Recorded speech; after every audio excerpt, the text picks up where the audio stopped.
नमस्कार, मैं हूं आपके साथ अलीम अतर। अपना बिहार की शुरुआत बड़ी खबर से करते हैं। जमुई से बड़ी खबर है। जमुई में रेल ट्रैक से 2 शव बरामद हुए हैं। एक युवक और युवती का शव बरामद किया गया है।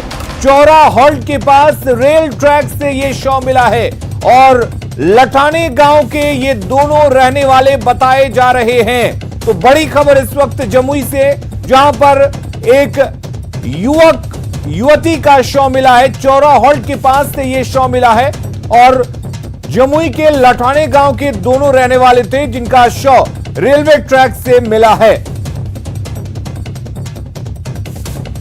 तो बड़ी खबर जमुई से, जहां पर चौरा हॉल्ट के पास रेलवे ट्रैक से एक युवक और युवती का शव मिला है। आपको बता दें कि लठाने गांव के ये दोनों बताए जा रहे हैं। अगली खबर का रुख करते हैं। रुपेश हत्याकांड के 8 दिन आज पूरे हो चुके हैं। पिछले मंगलवार को रुपेश की हत्या हुई थी, तब से अब तक जांच जारी है। कई एंगल से इसकी जांच हो रही है, लेकिन अब तक अपराधियों की गिरफ्तारी नहीं हुई है। कल एसआईटी की टीम ने टेंडर एंगल से कई जगहों पर पूछताछ की है। बताया जा रहा है कि ठेका विवाद के कारण हत्या के एंगल को लेकर एसआईटी ने कल पीएचईडी और जल संसाधन विभाग में जानकारी जुटाई है। खबर यह भी है कि दोनों विभागों में टेंडर के बारे में टीम को कुछ जानकारी मिली है। बताया यह भी जा रहा है कि रुपेश के भाई और रिश्तेदार लेवल 3 की ठेकेदारी करते थे। लेवल 3 मतलब 1.5 से 3.5 करोड़ के बीच की ठेकेदारी होती है। इसका टेंडर विभाग में नहीं बल्कि जिले में होता है। जानकारी मिलने के बाद टीम 4 जिलों में जांच करेगी। बात आई कि एयरपोर्ट की पार्किंग को लेकर उनको विवाद था। फिर उनके जो भाई और बहनोई की जो बात आई कि ठेकेदारी की बात है, वो ठेकेदारी भी लेते हैं। हमारे सिटी एसपी भी गए थे 2-3 विभाग में, वहाँ पर उन्होंने पीएचडी में भी गए थे और वाटर रिसोर्स डिपार्टमेंट में भी गए थे। वहाँ पर जो उन्होंने प्रॉविडेंट ठेकेदारी की बात आई थी, उसको उन्होंने छानबीन किया है और हम लोगों को पता चला है कुछ ठेके उन्होंने दिए थे।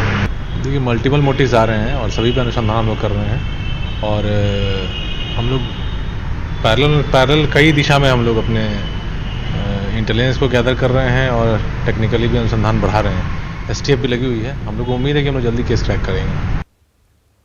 और एडीजी पुलिस मुख्यालय ने रुपेश हत्याकांड की गुत्थी जल्द सुलझा लेने का न सिर्फ दावा किया, बल्कि इन्होंने यह भी कह दिया कि इस हत्याकांड में शामिल सभी लोग बहुत जल्द सलाखों के पीछे होंगे।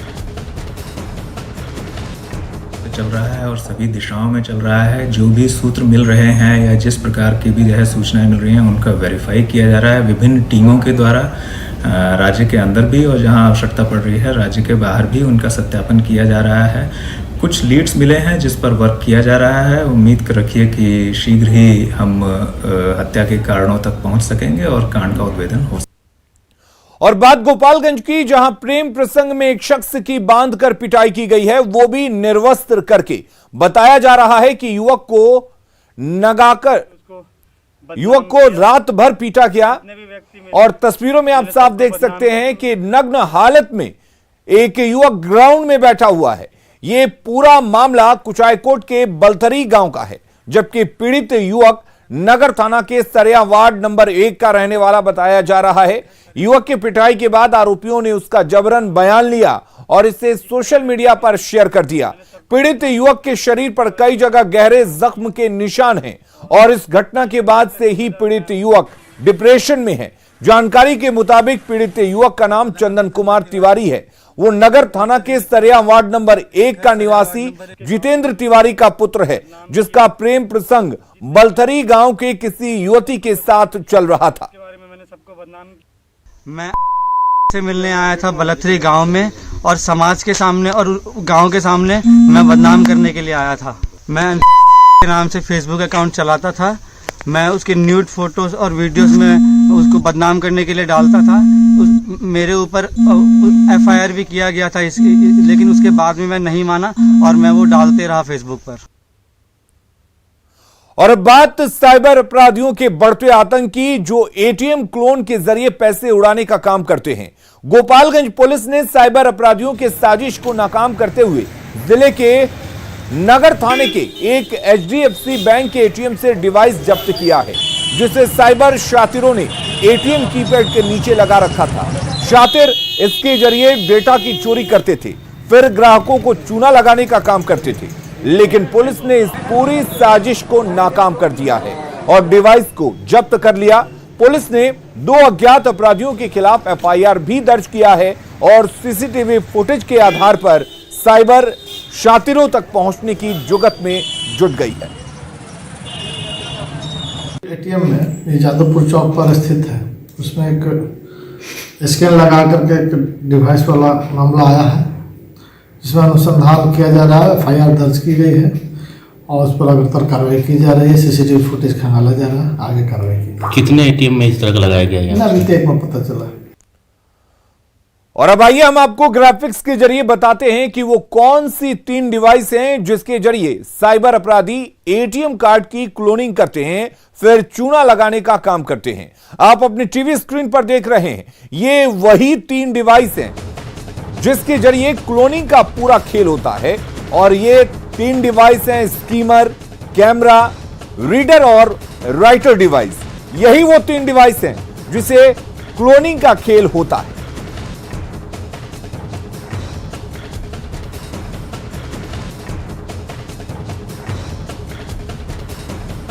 और सबसे पहली डिवाइस स्कीमर। एटीएम की क्लोनिंग करने के लिए साइबर अपराधी सबसे पहले स्कीमर का इस्तेमाल करते हैं। स्कीमर एक छोटी सी डिवाइस होती है, इसमें कार्ड रीडर लगता है। दिखने में कार्ड रीडर स्लॉट जैसा होता है। ग्राहक जैसे ही कार्ड स्वाइप करते हैं, स्कीमर कार्ड की मैग्नेट पर स्टोर जानकारी को रीड कर लेती है। इस डिवाइस को साइबर अपराधी कार्ड स्वैप करने वाली जगह पर लगाते हैं। डिवाइस का कलर सेम होता है ताकि आपको शक ना हो। और दूसरा होता है कैमरा। एटीएम की क्लोनिंग के लिए सबसे ज्यादा जरूरी होता है आपके एटीएम का पासवर्ड पता लगाना।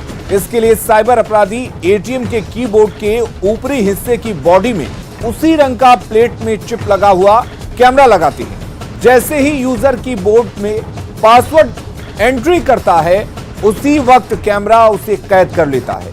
इस चिप के पीछे मेमोरी कार्ड और अन्य डिवाइस होते हैं। सेम कलर के होने की वजह से किसी को शक भी नहीं होता और अपराधी इसका पासवर्ड जान लेते हैं। और तीसरा डिवाइस होता है रीडर और राइटर डिवाइस। सबसे अहम काम साइबर अपराधी तीसरे डिवाइस के जरिए करते हैं। उन दोनों डिवाइसों को यानी स्कीमर और कैमरे को एटीएम में कुछ रखने के बाद उसे उखाड़ ले जाते हैं। उन दोनों का डेटा को जालसाज अपने लैपटॉप में पोस्ट करते हैं और इसके बाद रीडर और राइटर डिवाइस के जरिए डाटा को ब्लैक कार्ड में अपलोड कर क्लोन कार्ड बनाते हैं। इसके बाद एटीएम बूथ में जाते हैं और पैसे आराम से निकाल लेते हैं।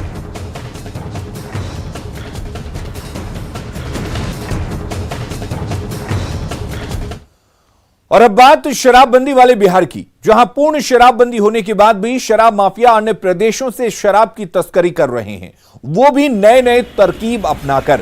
धंधेबाज शराब की खेप को झारखंड, हरियाणा समेत कई राज्य और जिले से होते हुए नालंदा तक पहुंच जा रहे हैं, लेकिन उसके आगे वो नहीं जा पा रहे हैं। तस्वीरों में आप साफ देख सकते हैं कि शराब माफिया शराब की तस्करी को लेकर कौन कौन से तरीके अपना रहे हैं। थाने में खड़ी इन सभी गाड़ियों को पुलिस ने शराब तस्करी में पकड़ा है, जिसमें तस्करी के नायाब तरीके देखने को मिल रहे हैं। जब्त सभी गाड़ियों में अलग अलग तरीके से तहखाने बनाए गए हैं। माफिया डाल डाल चल रहे हैं तो पुलिस भी पात पात चल रही है। जो व्हीकल्स हैं, जो वाहन से हैं, उसमें अलग अलग तकनीक से जो शराब तस्कर हैं वो शराब को छुपाकर कैरी करके ट्रांसपोर्ट करते हैं। और गुप्त सूचना के आधार पे ये नालंदा पुलिस के द्वारा, विशेषकर ये दीपनगर या और भी मेरे थाना क्षेत्र हैं नालंदा ज़िले में, उस पर हम लोग इस ज़िले में कार्रवाई कर रहे हैं, जिसमें ये लोग जो शराब तस्कर हैं वो लोग असफल हो जा रहे हैं और हम लोगों की त्वरित कार्रवाई हो रही है, जिसमें बरामदगी और गिरफ्तारी हो रही है। और उसके जो नेटवर्किंग है उस पर भी हम लोग कार्रवाई कर रहे हैं ताकि जो उसके सोर्सेस हैं वहाँ तक हम लोग पहुँचें। और बात मुजफ्फरपुर पुलिस की कामयाबी की, जहां पुलिस ने बैंक लूट की साजिश को नाकाम करते हुए सकरा इलाके से 5 अपराधियों को हथियार के साथ गिरफ्तार किया है, जो मुरौल ग्रामीण बैंक को लूटने की योजना बना रहे थे। इनके पास से 3 देसी कट्टा, 10 कारतूस, 3 मोटरसाइकिल और मोबाइल बरामद हुआ है। एसएसपी जयंतकांत ने बताया कि 2 अपराधी मौके से रेकी करने के दौरान दबोचे गए। पूछताछ के दौरान उनकी निशानदेही पर समस्तीपुर से 3 अन्य अपराधियों को गिरफ्तार किया गया। कई अन्य कांडों में भी गिरफ्तार अपराधियों ने अपनी संलिप्तता कबूल की है।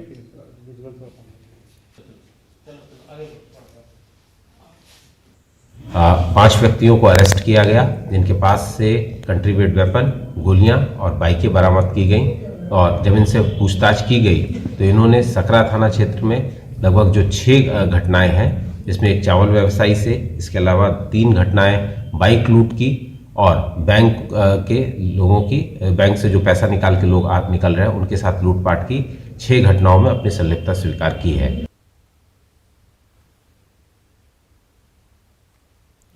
और करेंगे इस वक्त एक बड़ी खबर की। ब्रिस्बेन में भारतीय टीम ने इतिहास रच दिया है। भारत ने ऑस्ट्रेलिया को हरा दिया है, चौथे टेस्ट मैच में हरा दिया है। आपको बता दें, भारत ने 2-1 से इस सीरीज पर कब्जा कर लिया है। तो खुशखबरी भारतीय क्रिकेट प्रेमियों के लिए, भारत ने 2-1 से इस सीरीज पर कब्जा किया है, टेस्ट सीरीज पर कब्जा किया है। आपको बता दें, ऑस्ट्रेलिया में भारतीय टीम ने इतिहास रच दिया है और ऑस्ट्रेलिया को हराया है। यानी कि ब्रिस्बेन में भारत ने एक इतिहास रचा है, चौथे टेस्ट मैच में ऑस्ट्रेलिया को परास्त कर दिया है। तो इसके साथ ही 2-1 से इस सीरीज पर कब्जा जमा लिया है भारत ने। टेस्ट सीरीज में ब्रिस्बेन में भारत ने यह इतिहास रचा है। ऑस्ट्रेलिया में ही ऑस्ट्रेलिया को टेस्ट मैच के इस सीरीज में मात दी है भारत ने। चौथे टेस्ट मैच में भारत ने ऑस्ट्रेलिया को परास्त कर दिया है और इसके साथ ही भारत ने टेस्ट सीरीज को अपने कब्जे में ले लिया है। 2-1 से जीतकर टेस्ट सीरीज पर कब्जा जमा लिया है और इसके साथ ही यह भारतीय टीम का एक इतिहास जो ब्रिस्बेन में रचा गया है।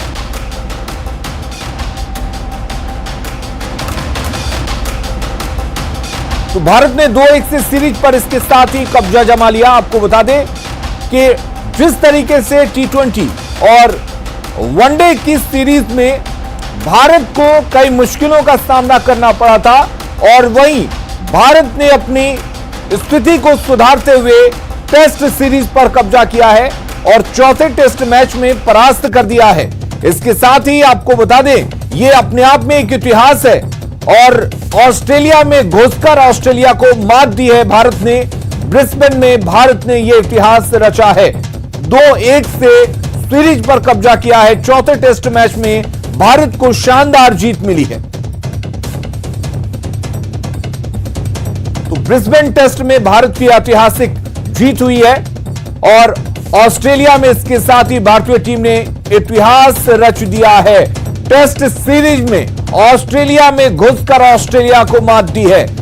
विदेशी पिच पर भारतीय खिलाड़ियों का जलवा देखने को मिला है और इसके साथ ही चौथे टेस्ट में भारत ने ऑस्ट्रेलिया को परास्त करते हुए टेस्ट सीरीज पर 2-1 से कब्जा जमा लिया है।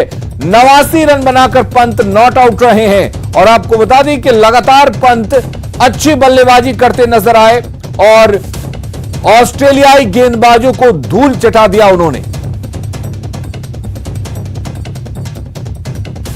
तो चौथे टेस्ट मैच में भारत ने ऑस्ट्रेलिया को परास्त कर दिया है और इसके साथ ही टेस्ट सीरीज पर भारत का कब्जा हो गया।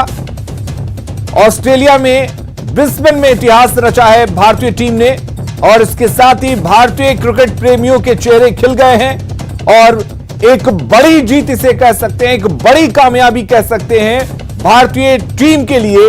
और सबसे बड़ी बात यह कि ऑस्ट्रेलिया की धरती पर ही ऑस्ट्रेलिया को मात दी है।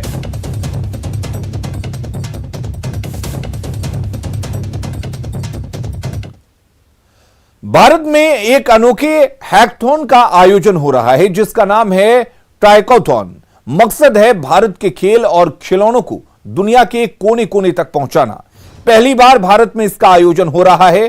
ट्राइकोथॉन में लोगों से आइडिया और डिजाइन आमंत्रित किए गए हैं। 5 जनवरी से शुरू हुए ट्राइकोथॉन में हिस्सा लेने की आखिरी तारीख 20 जनवरी है। आप भी इसमें हिस्सा लेकर 50 लाख तक का इनाम जीत सकते हैं। ट्राइकोथॉन का मुख्य उद्देश्य भारत को खिलौनों और खेलों के एक वैश्विक केंद्र के रूप में विकसित करना है, ताकि घरेलू खिलौना उद्योग और स्थानीय निर्माताओं को आगे बढ़ने का मौका मिल सके। स्टार्टअप और खिलौना डिजाइन करने वाले विशेषज्ञों के लिए यह एक बेहतरीन मौका है।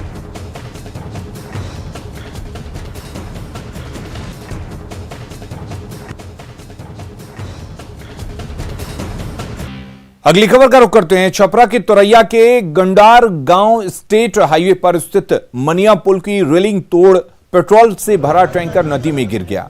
हादसे के बाद ग्रामीणों ने नदी में कूदकर उपचालक को बचा लिया, लेकिन ड्राइवर को नहीं बचाया जा सका।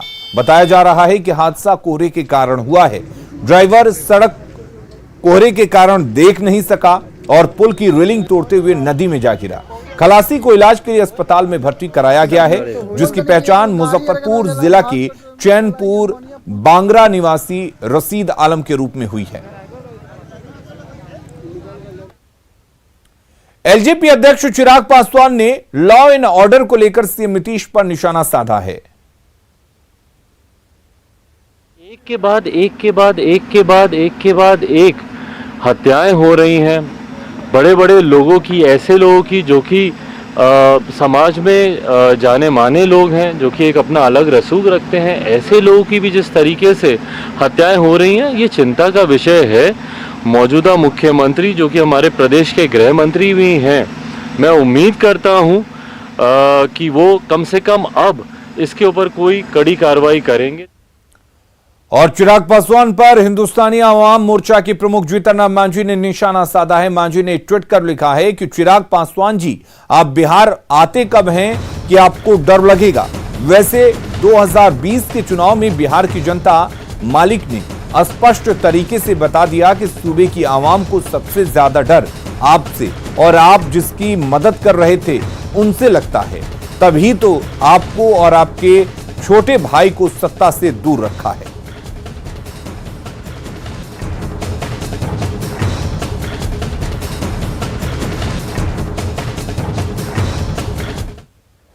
पीएम मोदी की वोकल फॉर लोकल की नीति के तहत मधुबनी में सिक्की आर्ट को रोजगार से जोड़ने की मुहिम चल रही है।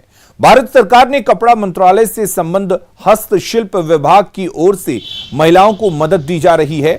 सिक्की आर्ट से जुड़ी ग्रामीण महिलाओं का समूह बनाकर उन्हें आर्थिक मदद दी जा रही है।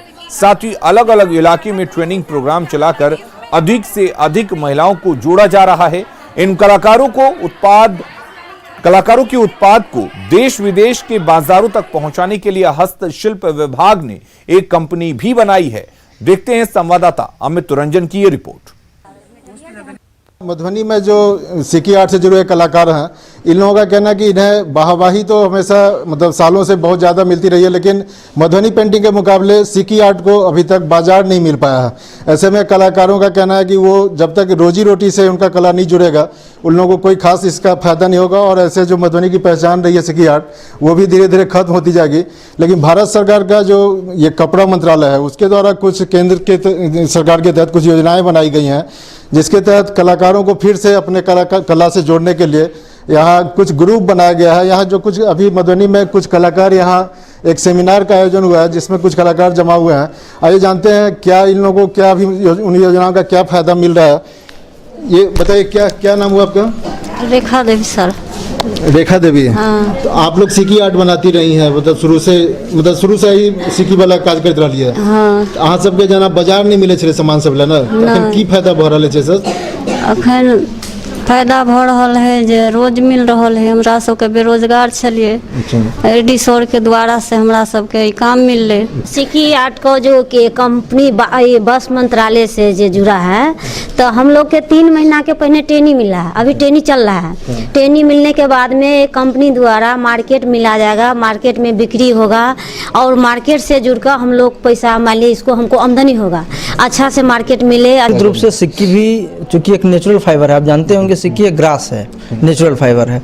और आज का जो समय है जिसमें एक जो कस्टमर है वो सब पर्यावरण के प्रति सेंसिटिव हैं, उनको ही पता है कि हमको पर्यावरण को सुरक्षा के लिए नेचुरल जो प्रोडक्ट है हमारे जो रिसाइक्लेबल है उसको हमको प्रमोट करना है। तो सिक्की का जो भी उत्पाद देख रहे हैं वो घास का बना हुआ है, तो निश्चित रूप से उसको प्रमोट करने के लिए लोगों में भी काफ़ी उत्साह है और इसलिए कलाकार को हम उसमें प्रोत्साहित कर रहे हैं। इसमें कहीं ना कहीं जो सिक्की आर्ट को बढ़ावा देने की जो पहल की गई है वो इस प्रयास को कहीं ना कहीं ज़्यादा आगे ले जाएगा। अमित रंजन, न्यूज़ 18 मधुबनी।